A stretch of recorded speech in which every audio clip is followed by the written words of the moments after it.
America's debt has reached a staggering amount of $24 trillion, and this is rising fast to $25 trillion.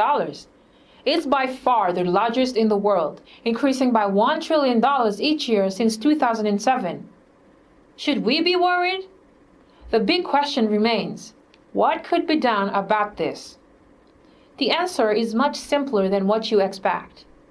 In this video, we are going to examine how the US was able to reach this incredible high amount of debt and if this is worth worrying about. Where did this debt come from? The $25 trillion growth federal debt includes debt held by the public as well as debt held by federal trust funds and other government accounts. In very basic terms, this can be thought of as debt that the government owes to others plus debt that it owes to itself. There are 5 significant reasons why the national debt reached this high. Number 1, federal budget deficits. This amount is an accumulation of federal budget deficits. Each new program and tax cut adds numbers to the debt. We can measure this by looking at each presidential term. The largest deficit goes to President Obama. He added the American Recovery and Reinvestment Act stimulus package, the Obama tax cuts, and an average of almost $702.4 billion per year in military spending. These initiatives halted the 2008 financial crisis. Although the national debt under Obama grew the most dollar-wise, it wasn't the biggest percentage increase. That honor goes to Franklin D. Roosevelt. He only added about $236.1 billion between 1933 and 1945, but that was about a 1,148% increase. He did this to fight the Great Depression and prepare the United States to enter World War II at the start of the 1940s. President Bush had the second largest deficit. He also fought the financial crisis with the $700 billion bailouts. He added the Economic Growth and Tax Relief Reconciliation Act and the Jobs Growth and Tax Relief Reconciliation Act tax cuts to end the 2001 recession. There was also President Reagan, who cut taxes, increased defense spending, and expanded Medicare. All of these presidents also suffered from lower tax receipts resulting from recessions. Number 2, Social Security Trust Fund. You should know that every president borrows from the Social Security Trust Fund. The fund took in more revenue than it needed through payroll taxes leveraged on baby boomers.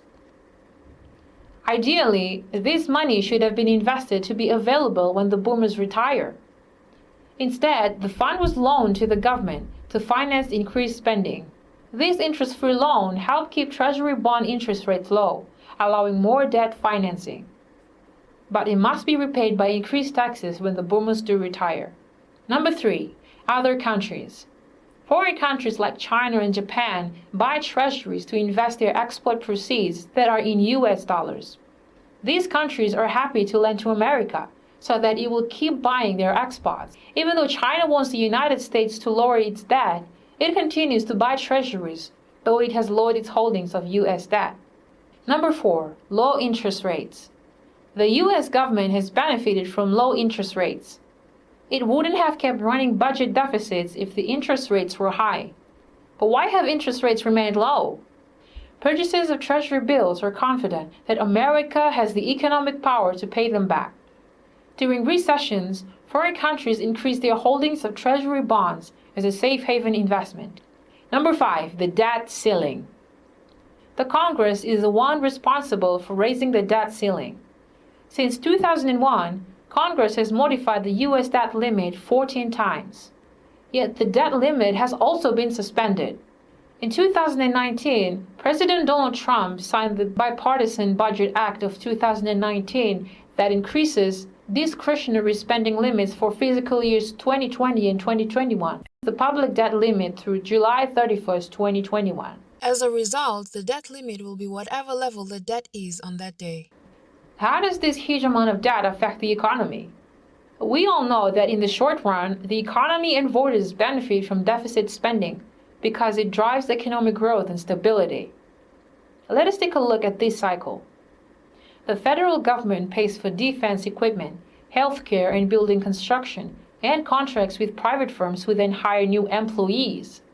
These new employees then spend their government-subsidized wages on gasoline, groceries, new clothes, and more, and that boosts the economy. However, over the long term, debt holders could demand larger interest payments. This is because the debt-to-GDP ratio increases, and they'd want compensation for an increased risk they won't be repaid. Diminished demand for U.S. treasuries would further increase interest rates that would slow the economy. Lower demand for treasuries also puts downward pressure on the dollar. The dollar's value is tied to the value of treasury securities. As the dollar declines, foreign holders get paid back in the currency that obviously worths less. That further decreases demand, and many of these foreign holders of U.S. debt are more likely to invest in their own countries. At that point, the United States would have to pay insane amounts in interest. The amount of federal spending today points to high interest payments on the debt in the near future. Now, who is the U.S. in debt to? Let's focus on the current foreign ownership of U.S. debt. In February 2020, Japan owned $1.27 trillion in U.S. treasuries, making it the largest foreign holder. The second largest holder is China, which owns $1.9 trillion of U.S. debt. Both Japan and China want to keep the value of the dollar higher than the value of their currencies. That helps keeps their exports to the United States affordable, which helps their economies grow. This is why, despite China's occasional threats to sell its holdings, both countries are happy to be America's biggest foreign bankers. China replaced the United Kingdom as the second largest foreign holder in 2006 when it increased its holdings to $699 billion. The United Kingdom is the third largest holder with $403 billion. Its holdings have increased in rank as Brexit continues to weaken its economy. Brazil is next, holding $286 billion. It's followed by Ireland with $283 billion. Luxembourg is fifth at $261 billion. This country has earned a reputation for being a front for sovereign wealth funds and hedge funds whose owners don't want to reveal their positions. Time to answer the question, should we be worried? Well, actually not yet. Even with this high amount of debt, there are still ways on how we can pay it off in due time. Number 1. Cut spending. The first option is to cut spending. This is hard to do for the government. In fact, they have tried to shut down for 15 days in the past to see if this will work, but sadly, the 15 days was not enough. This should happen so severely that it would slow down economic growth, since government spending is a component of gross domestic product. Number 2. Raise taxes. The second is to raise taxes. This could also slow growth, especially if the tax rate is more than 50%, according to the Laffer curve. If Congress raises the tax rate beyond that level, then the additional revenue generated will be lower than before. The tax rate is enough to curb incentives to grow businesses and income. Number 3. Grow the economy faster than the debt. Yep, you heard that right. The government needs to drive economic growth at a faster rate than the debt. This means decreasing the debt-to-GDP ratio by increasing GDP. But the Congress disagrees on how to grow the economy. Most Democrats say increased spending works the best. Most Republicans say lower taxes will boost growth the most. Both of these tactics will definitely increase the debt more than GDP, which is not definitely what we want. Number 4. Shift spending. The Congress could shift the spending to areas that can create more jobs. Research shows that spending on bridges, roads, and public buildings creates the most jobs per buck. The next best is education spending. If you're not aware, almost 15% of government spending goes to the military. Contrary to popular opinion, that's not the economy booster like it was in the World War II. To reduce the debt, the government should shift spending from defense to public infrastructure and education. If the government will not change their current way of addressing the debt problem, it's unlikely that America will ever pay off its national debt. But we shouldn't be worried, since it doesn't need to yet, while creditors remain confident that they will be repaid. As long as this doesn't change, the US government can still find ways to solve the debt problem. They should act on this quickly, because the clock is ticking. That's it, guys. You just found out everything you need to know about America's debt problem.